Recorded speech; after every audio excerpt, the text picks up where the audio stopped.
And on this week's Energy Facts Checks, episode 6, with me, JP Warren, and Mike Umbro, zombie. We continued our conversation with Sarah Stogner, the unicorn lawyer, about zombie wells, what they are and why you should be concerned about them. We talked about the cost of cleaning up the zombie wells, and as well, we talked about accountability and responsibility across the oil and gas industry to clean up our own backyard. Mike, anything to interject on that? I thought she made some great points about, us coming together as an industry and taking care of this before it gets away from us. And arguably it kind of already is away from certain operators in certain areas, but getting a handle on it and being a good steward of the environment is important. And so I appreciate what she's doing for the industry. Take a watch, let us know what you think, and be sure to share the word about Energy Facts Chats. We're bridging the energy realities with energy expectations. And welcome to Energy Facts Chats with me, JP Warren, and Mike Umbro. How's it going? It's going good, man. I'm excited to do this. This is our first back-to-back one we're doing right now. We just got done recording an episode with Sarah Stogner on location, the unicorn lawyer, talking to us about all the regulations and kind of what we need to do as an industry to fix the issues in our backyard right now. And we're actually going to carry this on to discuss a topic. And Sarah, we're going to bring you on right now to discuss a topic that's making headlines right now. We're seeing this on LinkedIn. We're seeing this on news media sites and all that stuff. It's the issue of zombie wells. And first off, I love the term zombie wells because it grabs your attention and makes me interested in it because I love all things zombies. So Mike, thanks for joining. Thanks for doing this with us. And Sarah, thanks for joining us on location right now, utilizing Starlink. And I guess let's get this kicked off a little bit. Sarah, what are zombie wells? Why are they taking the center stage right now? Yeah, I mean, our true zombie apocalypse is going to be wells springing back to life, not people springing back to life, right? And who invented the term zombie? Me. Was that you? Okay, yeah, cool. you? Cool. Yeah, I mean, I don't know if somebody else was before me, but I Take kept credit. seeing these things, and I was like, these are zombie wells. They spring back to life, and so I went and bought zombiewells.com and really started with the branding perspective because I think it's a great visual, right? Like everyone's Walking Dead and the zombie apocalypse. So let's talk about this. So when humans they die and they turn back into zombies, it's always bad. I don't care if you're a slow moving zombie or a fast moving zombie. You're out to go after your loved ones and to kill them. Zombie wells. Why? If I'm hearing an oil well or it's back to life, that's great.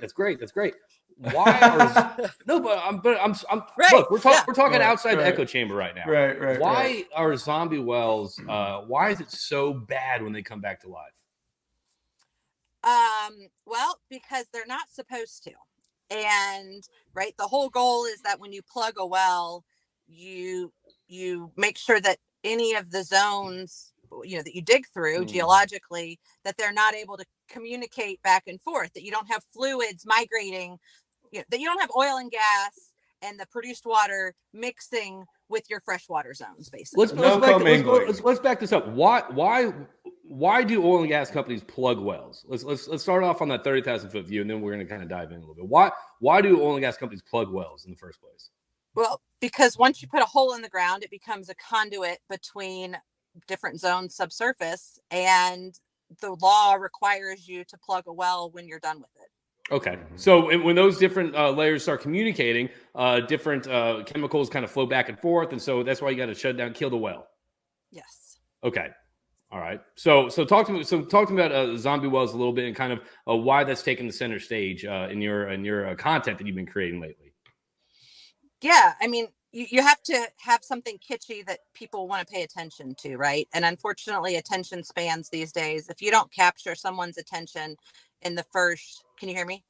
Yes. Okay. If you can't capture someone's attention in the first second and a half, they're gone. They're scrolling to something next.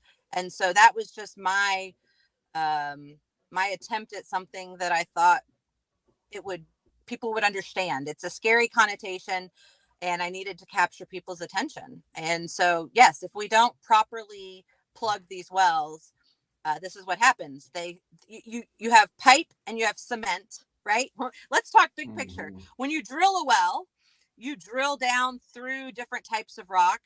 And then the idea is you place pipe and you pump cement down, it comes back up the backside, and you essentially create new rock with your cement to hold your pipe in place. That's what we try to do. In reality, we know that we don't get the pipe perfectly centered into the hole. We don't get cement all the way around. We get what's called microannulus spaces. We get channels. And so what happens is microscopic amounts of oil, gas, water start moving, and pressure goes from high to low. It doesn't care where it is. And so pressure finds a way subsurface. And right now what we have, and what's made the news, is all these earthquakes out here right in West Texas from our injection. And we inject the water deep, and it lubricates faults, and it causes earthquakes. And it's shallow, it comes into communication with all of these well bores. Like I have a straw right here, right? I'm in the truck. So think about, you put a straw in, and if you've got cake and icing in between your cake, and you put the straw in, and then you wiggle it a little bit, and then you start blowing on top of it, your icing's going to start coming out in places where icing shouldn't be. And that's what's happening. Okay. So tell me about on the zombie hunting. How many are you hunting zombies all day? Oh, yeah. Tell me, like, what's the daily routine?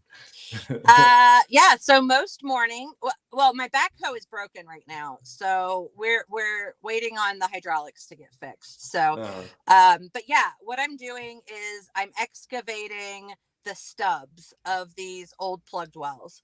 So they're supposed to cut it and cap it about 3 feet below the ground, because it has to be below plow depth. You have to be able the idea is you plug a well and you let the surface go back to its original use, right? So if you were in the middle of a pasture, you want to be able to raise cows there.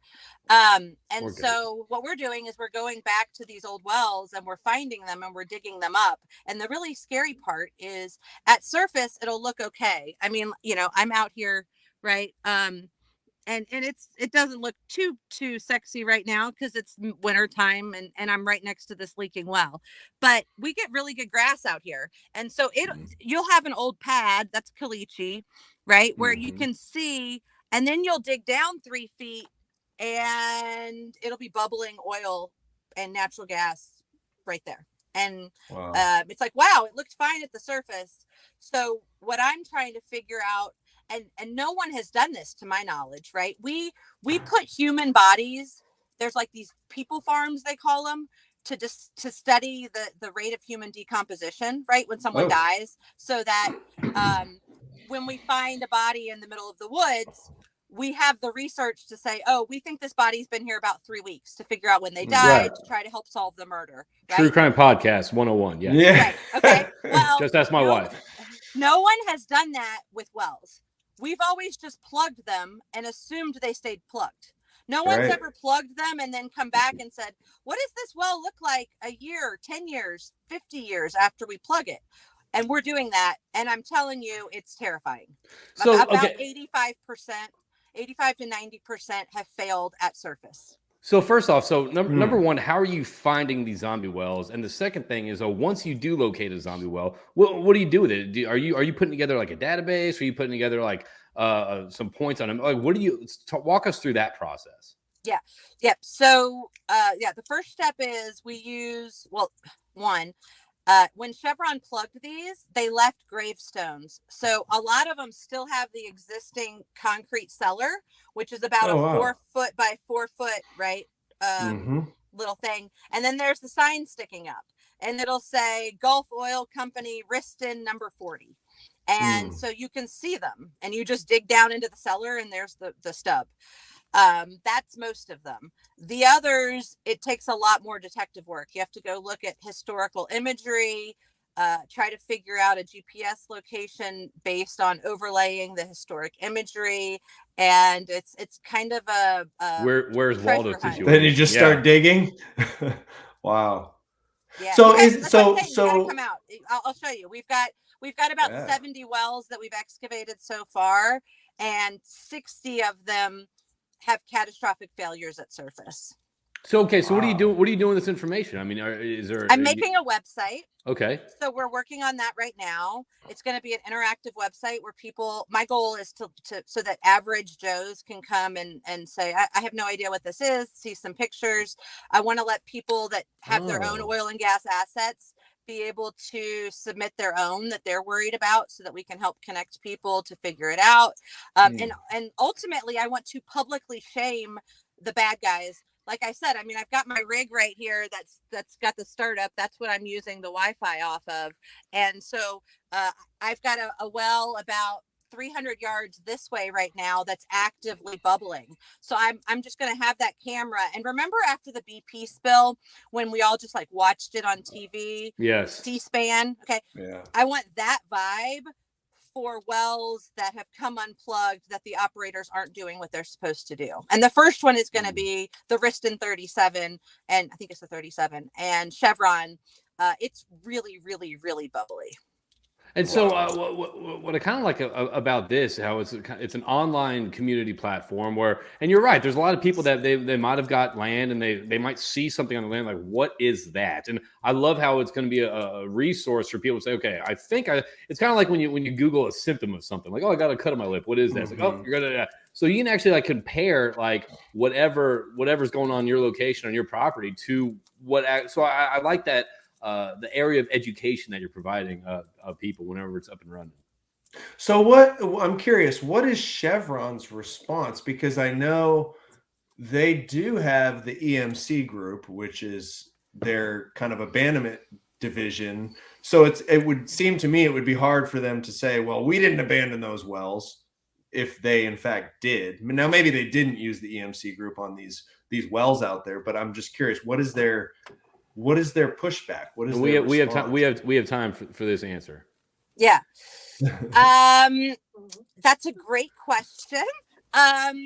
So far they've tried to buy the ranch, and we've said no. We just want you to fix it. Wow. Okay.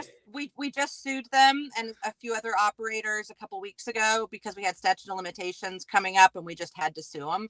I don't want to sue them. I think traditional litigation is the wrong way to go. I really want to figure out a business way, to fix this. But no, their response has been behind the scenes trying to convince the Railroad Commission to not make them come back in and do anything. Wow. Interesting. Mm-hmm. I mean, because it's not that costly for a company like Chevron. It's going to be that bad. What's the estimate? My estimate, well, let's see. I estimate that they spent about $3 million replugging the Estes 24. I estimate that it took them about maybe $800,000 or $900,000 to replug the Riston 68, which are the two that they've already replugged. Like I said, I've uncovered about 60 that need to be replugged. So if you're assuming you got a $60 million problem at least, wow, and we've got 250 wellbores on the property. So if you estimate $1 million for 250 wellbores, that is a problem. Wow. I mean, and that's not including groundwater remediation. Like if they have to pump and treat 3 different aquifers. We've got the Pecos Valley alluvium, the Santa Rosa, and the Rustler. I did see some success recently with one of the wells. I may be wrong. It was BP was plugging a well. Is that They're going to? Yes. So yeah, that's a victory. That's a small victory on a neighbor. Well, let's talk about the victories. I love. No. Look, I'm all about the challenges, but also I like also talking about the victories as well because that also gives some feeling of hope and motivation. Right. Yeah, they haven't come out there yet. But they've announced that they're going to. So I'm hopeful that they will. That's an old, actually, sulfur test well, which is another jurisdictional issue because it was permitted by the Railroad Commission, and then the rules changed. And so the fact that it never produced sulfur, if it had produced sulfur, it would be under the TCEQ's jurisdiction. But because it never actually produced sulfur, it's still a test well, so it's still under the Railroad Commission's jurisdiction. And on these things that are messy, no one wants to take responsibility. It's not it, and so they don't want the budget hit. They don't want the bad publicity. So unfortunately, no one seems to want to come in, not even the EPA. Yeah. Wow. Do you see more traction, I guess, coming from your endeavors through I guess this through the zombiewell.com I guess community you're building? Is it through the TikToks? Where are you seeing, I guess, the most exposure and I guess support for what you're trying to accomplish? I think that my most support comes from industry folks on LinkedIn that have been following it and are realizing it's really as bad as I'm saying it is. And those that come out here and see it and start to understand what's happening kind of have their aha moment like I did of this is really bad. And if we don't get this under control, the Permian Basin is going to be uninhabitable in 10 years. And they're going to shut it down too. We not only will it be uninhabitable, but you won't be drilling. And that's the thing too. We talked about this on the last Energy Facts chats. If you're looking at this, just glancing through, Sarah's content, you're like, oh, this person's, definitely, anti-oil and gas and all that stuff. But that's actually not the truth. Her biggest motivation right now is not just, obviously the environment and making, the Permian habitable, but it's also the fear of the government coming in and saying, you guys and girls aren't performing as you should perform. We're going to take over and we're going to shut it down. Pretty much do a moratorium on, U.S. land drilling, and that is a huge motivator for you. So it's not a question if you're anti-oil and gas or anti-energy. It's more a question of like, hey, look, I'm pro-oil and gas, but if we want to stay in business and stay operational, then we need to fix our problems before the United States government comes in and tells us what to do. Yeah, I almost, if you're a conspiracy theorist, I'm almost to the point where I think the federal government knows how bad it is. They enjoy how bad it is, and they're going to wait for the I told you so moment. And then they're going to shut us all down. That's honestly. And then this will be one of those things where you're going to be like, I've been telling you this for 2.5 years, people. I've been telling you this for 3 years. The I told you so moment. I love the I told you so moment. So tell me, because you see a lot nowadays of folks, whether it's carbon sequestration or old oil wells, we're going to harvest the heat out of them for geothermal. And do you view those strategies? Have you seen any of those successfully implemented, or do you see more problems with CO2 flooding in your area, or or is that just kind of a way for folks to kind of kick the can down the road further? I think it's a combo. I think for some, there are certainly places where I believe that CO2 for enhanced oil recovery can be really good. More modern drills, right? But anything. Elon Musk took her off. Elon Musk took her off. Sorry. There she is. Yeah. No, I've got a call on another. We just try to get censored. That's what happened. Yeah. No, I'm running late for my next call, so we'll wrap this up. No, that's okay. But so no, basically, I forgot what my question was. What was the question? Oh, I think you were going to say if you're trying to do it in old wells, it's not. Right. But I saw something the other day where I thought it was a great technology where they take old well bores that aren't being used and they basically create a weight. They put a weight in there and it's a mechanical battery. So when the extra, I'm like, that's great because it twofold. It lets you monitor the well bore because we should be monitoring these wells. I don't think we should necessarily be cutting them off anymore. I think we actually need to plug them and then monitor them to make sure that they stay plugged. And we need to make sure that we're not building schools, residences on top of these, which we absolutely are, because we don't know where they are, because the historical locations are wrong, because no one's ever cared about having accurate GIS on this stuff. So I think that there's a lot of people trying to get rich quick and take advantage of federal money and some incentives. But I also think that there's some people that understand all of the issues, that have some good ideas. And we really need to think about what we're going to do with all of these wellbores, because, if you asked me 2 years ago, is there anywhere that we can't responsibly drill? I would have said no. I think we can responsibly drill anywhere. And now I think I still think we can responsibly drill anywhere, but I think that there may be places that are worth preserving as they are, and we shouldn't be drilling in the Arctic. Mhm. We shouldn't be drilling. You know what I mean? Like we should, but like, look at Huntington Beach, right? I used to live in Orange County. And I can only imagine what kind of old wellbores are under Brookhurst. There's a lot of them. There's a lot of them. Yep. So what are we going to do on Beach Boulevard if we start injecting CO2 and we create a half-mile wide crater that forms? Because that's what happens in CO2 floods. The thing is, they won't let it happen in California, which maybe it's smart in that case. I mean, they're really shutting down anything in an urban setting. And we leased our acreage because it was an 1.5-hour drive outside of Bakersfield. And I think there's something to be said for saying, hey, you know, can you drill anywhere? Yeah, but maybe it's better to drill in the middle of the desert where nobody's living. And even then, maybe we shouldn't be doing CO2 injection. And we covered all that in Energy Fact Chats episode 2. Sweet. Yes. Well, I'll get up to speed. But yeah, thank you. Like, these are so important, right? Like such important issues. We need folks like us. I mean, I hate politicians. We need, let's at the end of the day, we need term limits. We need open primaries, because we've got a very small percentage of people who are picking our elected leaders.